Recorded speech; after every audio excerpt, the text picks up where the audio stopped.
What's going on, fans of the CPC? Jolt here of the Token Minorities, joined by my lovely co-host,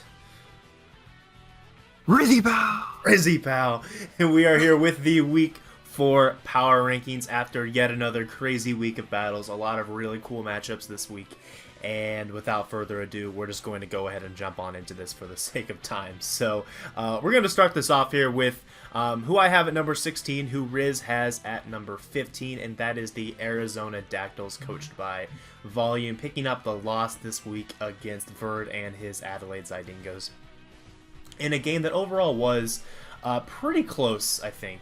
It really did seem to come down to the wire.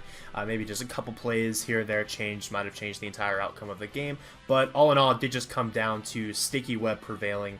And Verd brought Sticky Web with a bunch of mons that really benefited from it a lot, being able to slow down Arizona's team and eventually be able to, I believe, clean up with Weavile late game. So really nice prep on both ends, honestly, in my opinion.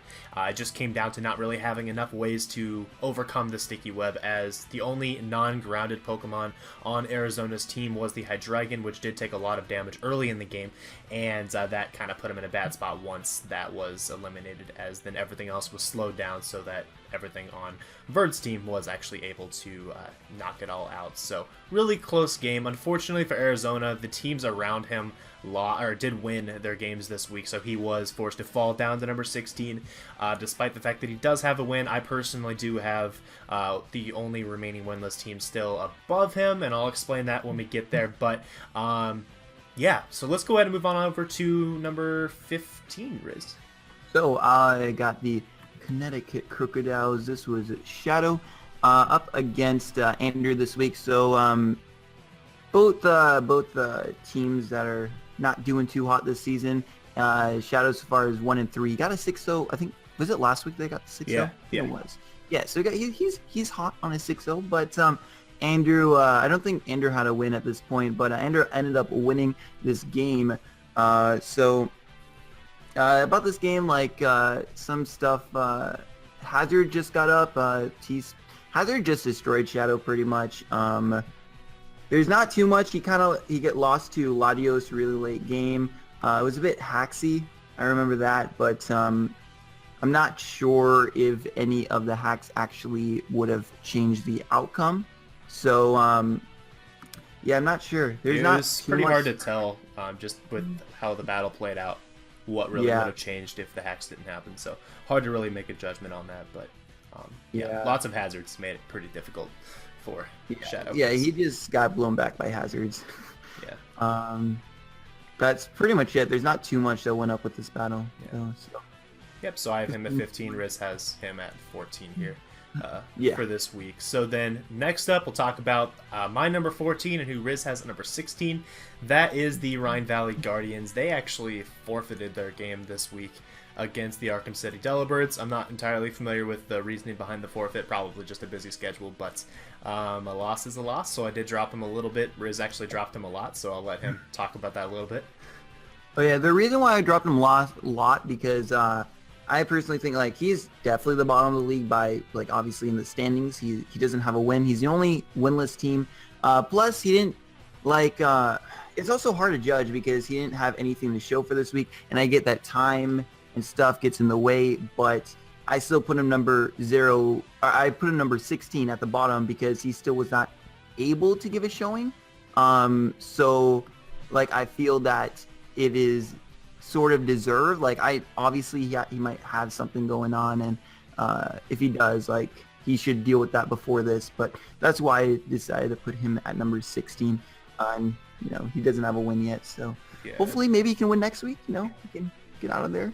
And like from my perspective, despite the fact that he doesn't have a win, he also hasn't played against any of the bottom 4 teams. Those being like San Antonio, Connecticut, and Arizona. He hasn't played against any of those. And until he loses to one of the teams below him, or until maybe both of the teams below him pick up another win, I really don't think I can justify moving him below, like down to like 15 or 16. Just because I feel like he's had one of the tougher schedules so far. It's like he's played a lot of the top teams already, and that 0-4 record would happen to a lot of people when they play the top 4 teams. So I really don't want to punish him too much yet, but we will see how it goes here in the upcoming weeks. I didn't put I didn't take that into account in my rankings and realize that, but not sure if I would have raised him up, but I'm obviously going to keep him here at this point. Wow, rude. Anyways, Huh? huh? I'm not sure I would have raised him up if I knew that. Or like, I didn't. Wait, what was rude about what I said? What? Not even. Okay, no benefit of the doubt. That's all it is. It's fine. It's fine. What? I'm not. Oh. We'll just move on. All right. So number 13, San Antonio Spurs, picking up a huge win this week against the Doofer Drapions, who was, I believe, in both of our top fours last round of power rankings in week 3. And this was San Antonio's first win of the season, so really a clutch win here for sure, picking that up against a really good team. Really, it wasn't just the Mega Kangaskhan show, but Mega Kangaskhan did put in a lot of work in this game. It was Wish, Ice Beam, and Double Edge. The fourth move, I don't believe, was ever revealed, but that combination was able to effectively stall out the entirety of Phallip's team throughout the game and just do a lot of damage to him, as he really wasn't able to switch into the combination of Double Edge and Ice Beam. And he had just enough bulk to be able to survive the onslaught of attacks with the Wish healing him up from time to time. So really nice prep overall on Will's part. I also was a big fan of the Curse of Alolan Muck set, which I believe had one of the berries that raised it back up like 50 or 75% health. I think 50% health is how that works. But yeah, that was a pretty cool set as well. It was cursing up, and it actually could have had a chance to straight up win the game, or at least get a few more kills, but it got crit by, I believe, a Gallade. Gallade's Earthquake, so that happened, but still a really cool set. And yeah, some really nice prep overall on Will's part. So really props to him on picking up a huge win this week, and we'll see if he can keep that momentum going here into the upcoming weeks. As once you get that first win, it's obviously a lot easier to pick up more wins, as Riz knows from his 0-8 start in the NPL. I mean, what? Huh? Huh? Wow. Sorry, it was right there. I hate you. Sorry. Die. You want to get Andrew? All right, Andrew. So I just talked about the other side of the match. It was Shadow versus Andrew. Right now, I have them at number 12. Did I raise them or lower them? Wait, I don't remember my last tweet what they were. Andrew, you had him at... I can't see. You had him at 15 last time. Oh, I had him really low. Oh yeah, so yeah, he did win though, but he did get a win this week, so I did raise him a little bit. He went up against Shadow. We just saw, or I just talked about them a little bit earlier. Not too much again to say about it, especially because I talked about them a little bit. Latios was really good this match. On top of it, like Hazard's really put in work for him. He was able to get up his rocks, 3 layers of spikes. He got every single hazard. 2 layers of spikes, right? 2 layers of spikes? No, there are 3 on my screen. Screen. Jeez, all right. Yeah, there's 3. 3. Yeah, by the end, yeah, that just destroyed Shadow. I don't think Shadow has a grounded poison. He might. Let me see.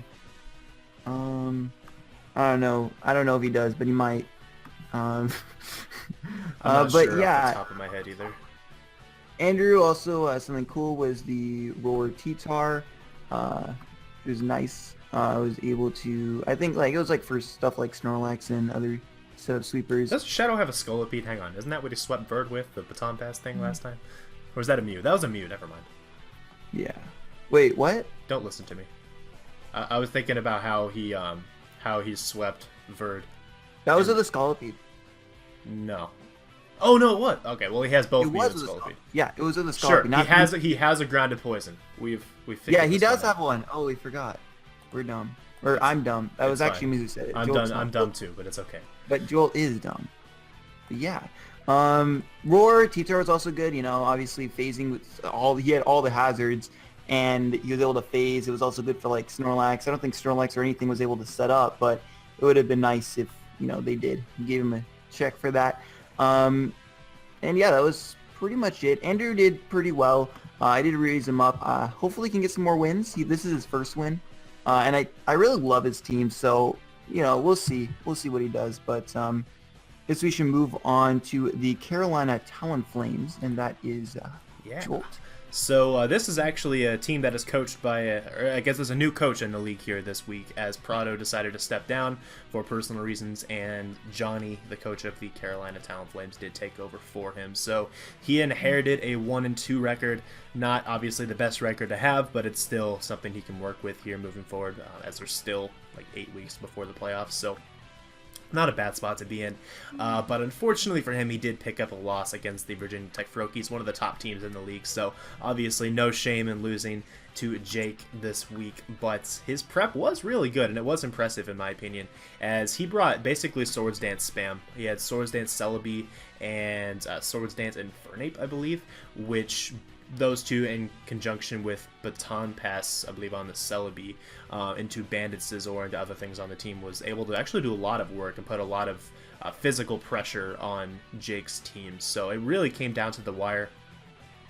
The Infernape was pretty cool. It was SD with Inferno Overdrive from Flare Blitz, so that was definitely really nice, trying to take down a Mega Venusaur. So really cool prep overall, and it just came down to the very end, not being able to take out the Mega Venusaur with a +2 Flare Blitz. If that was able to happen, then I think the Infernape probably cleaned the game, if I remember correctly, but unfortunately it just wasn't quite able to do it. Then he had an opportunity to potentially take out the Hoopa on the last turn of the game with a Scizor's Bullet Punch. He did get the critical hit, as that would have been necessary to take it out in one hit, but unfortunately the Choice Band had been knocked off earlier in the game, so that wasn't quite able to pull it out. So it was a really close one, and honestly a very impressive performance, and I would not be surprised to see Johnny move up in the rankings here in future weeks, despite taking a loss here in his CPC opener. Yeah. Oh, shizzle.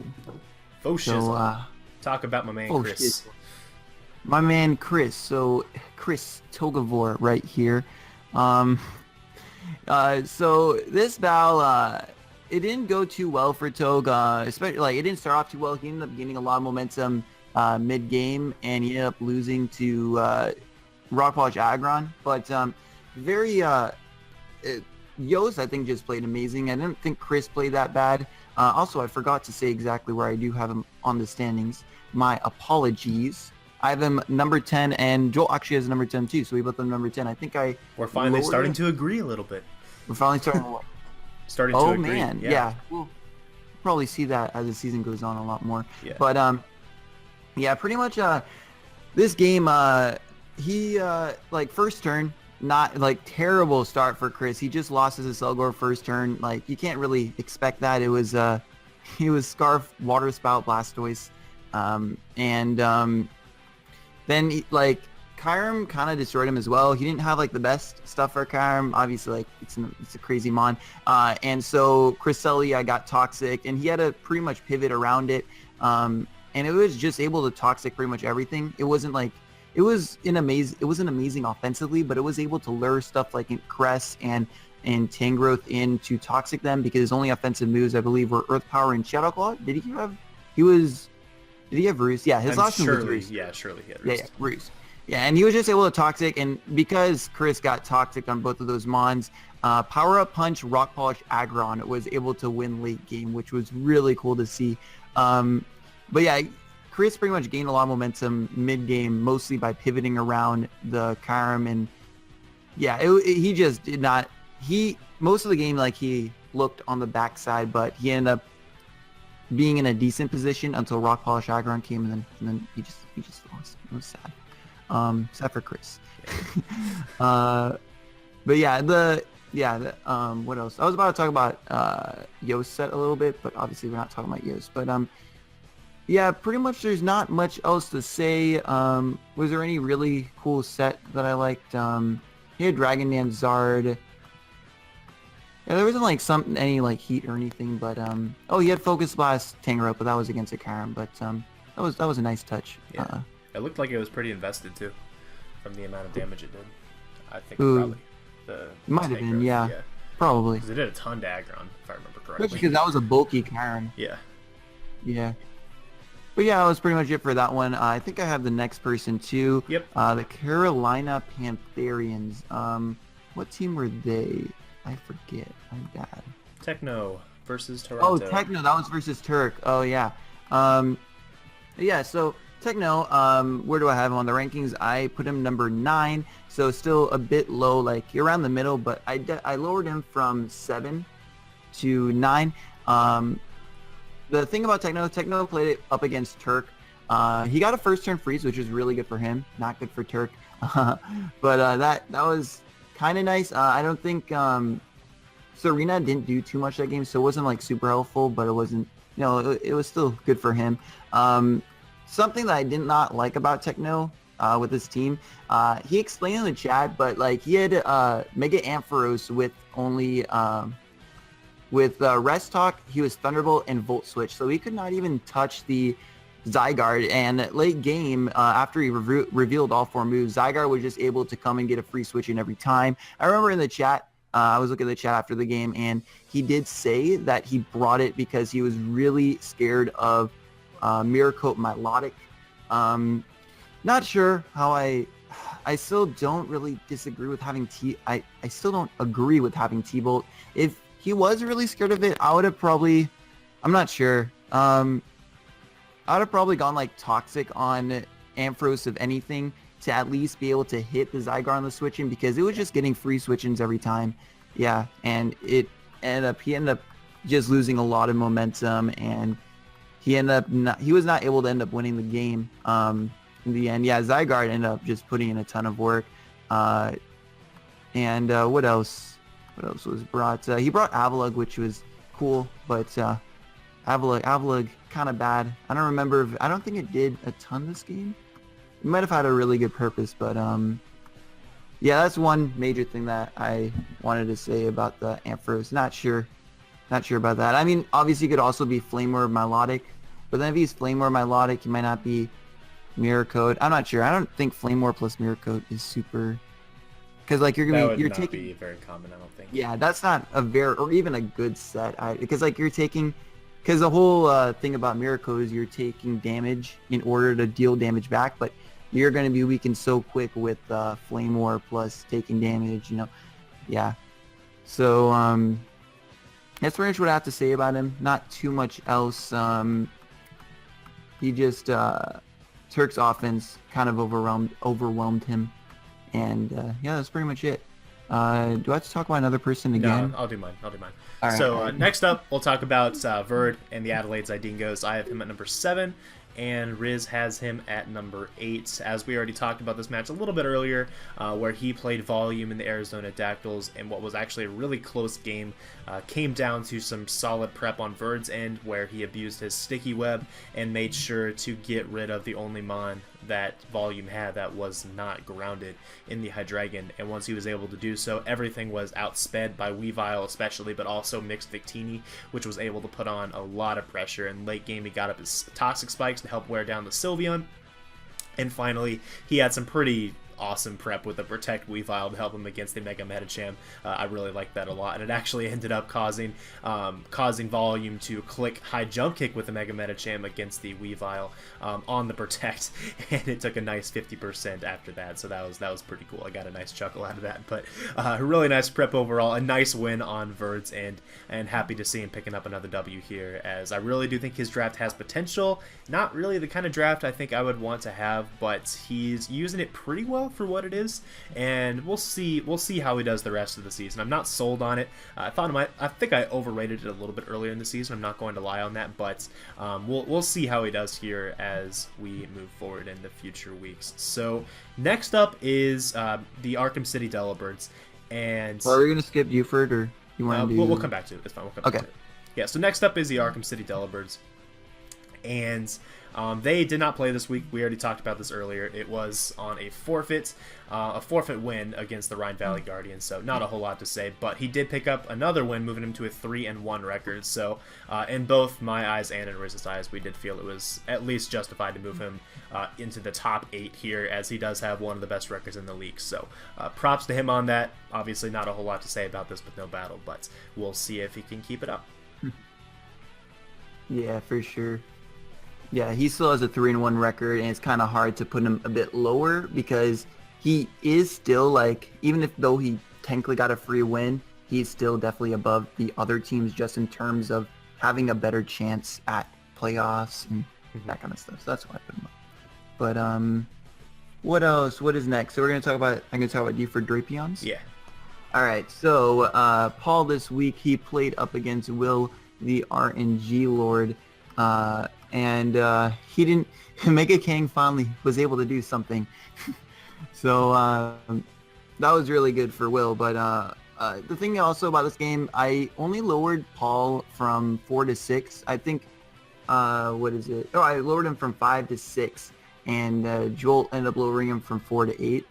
So I ended up lowering him only a little bit because I also felt that, one, I feel like Fallop is still super solid and I really like his team. And the thing is also about him is that it came down to a lot of 50-50s. I think Paul still played it really well and he just got the 50-50s wrong. One of the biggest ones was at the end when he was up against Mega Glade versus Mega Kangaskhan. And he clicked Ice Punch expecting the Torn, and he Will end up staying in with his Mega Kangaskhan, and I think the Mega Glade ended up just dying. So that's why I ended up deciding. There's also, I think, some other 50-50s. I don't remember the exact game, but I remember I remember he was talking about 50-50s and stuff, and I remember them during the game. But another thing that was really cool by Paul was the fact that he brought AV Lando T, and I was able to, for the Volcarona, I was able to take Inferno Overdrive at +1, which was kind of crazy, and end up killing it with a Rock Slide or Earthquake or something. Let's see. Stone Edge. But actually, it only took 62%. Yeah. It was like max Shoot. death. Breakfast. Yeah, that's a Volcarona. Yeah, it was crazy. We already talked about this game as well a little bit, so not too much to say. Who ended up talking about that game? Let me see. Oh, Jolt did. But yeah, this ended up being a really close game. It was a really good game in the end. But yeah, Paul ended up losing, but I still felt that he played really well. So there's that. Yeah, I agree. He played well. It's still just, in my opinion, a loss to a team that was at the time was kind of deserves to be dropped a little bit. Despite it was a tough matchup, I realized that, but it happens. Also, he brought Citrus Berry. Citrus Berry Jolteon. I don't know why, but it's cool. Yeah. I'm sure there's a good reason. I agree. So no, that's. I just want to shout out to Citrus Berry Jolteon. Yeah. Okay, so let's talk about number 5 here for both of us, and that is the Brisbane Broilers, coached by Aberforth, picking up his first loss of the season this week against Rob Jr. and his Dallas Starmies. So once again, as you would expect from Abe at this point, it was a pretty fast-paced game, just bringing the offense. I think he led off with a swallow and never took his foot off the gas, but unfortunately he wasn't really able to ever really gain momentum in the game, I didn't think, as Rob made all the plays he needed to prevent Abe from getting in a position where he could just start clicking powerful buttons to try to take out the rest of his team, and really it started. I think the momentum was really just stopped at the point where Magneton was not able to Oko Celesteela with Thunderbolt. I really did think that was a turning point in the game. I'm not positive on the calc. That might have been a roll. The Celesteela might have had a bit more bulk investment than what Abe was anticipating, but whenever the Magneton wasn't able to KO the Celesteela, it was then able to directly set up an Autotomize and then Oko the Magneton, and then put in, or basically force Abe to bring in something to revenge it, and that just gives momentum back to Rob after the revenge occurs. So it just really was momentum in Rob's favor, and ended up with a Scarf Moxie Crocodile being able to sweep the rest of Abe's team, considering he only brought 1 ground immunity in the Swellow, which is pretty easily worn down due to it being a Guts variant with a Flame Orb in this game. So yeah, a really good game overall, though. I really do feel like this was the game of the week personally. 2 of the top players going against each other. Maybe not the game of the week. I think Carolina Talonflames against the Virginia Tech Frokies was really good too, but this one was definitely worth watching for sure. And if you haven't seen it already, definitely recommend to go check out these guys' channels and watch this game, because I thought it was really, really good. Yeah, for sure.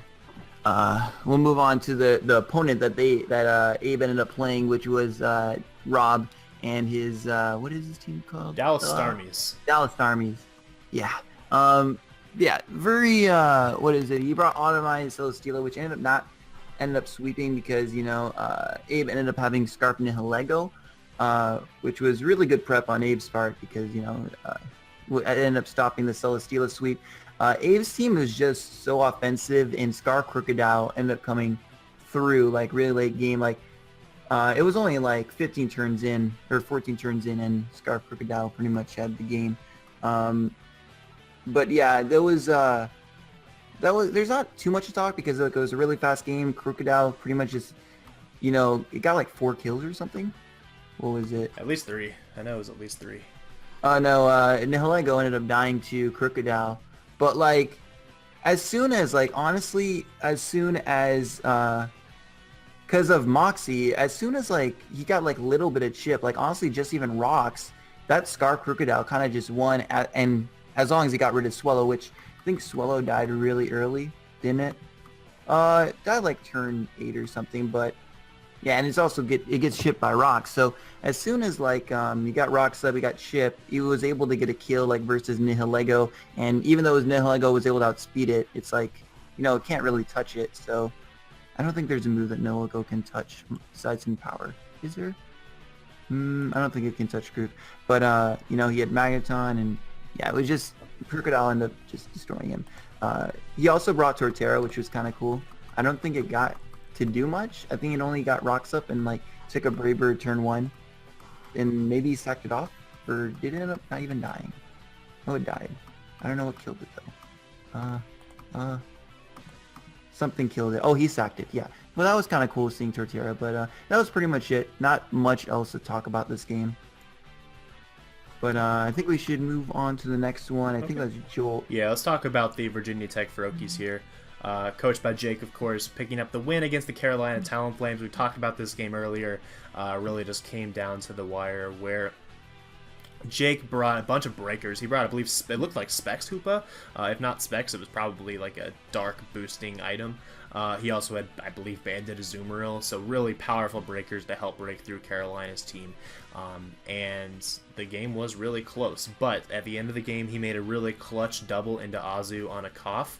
I'm not sure if he was predicting the Will-O-Wisp, but he ended up switching it on a Will-O-Wisp, which you would think isn't the best play in the world, but what that actually ended up doing was allowing him to knock off a Scizzor's Choice Band as his opponent Johnny switched into Scizzor on the burned Azu instead of letting his cough go down, and that knockoff play actually allowed him to eventually survive a critical hit bullet punch from the Scizzor on the last turn of the game with his Hoopa to ultimately win 1-0. So this was a really, really close one, just like I said earlier in the game featuring Aberforth and Rob. Highly recommend you go check out this game as well, as those two were really the top games this week, I think.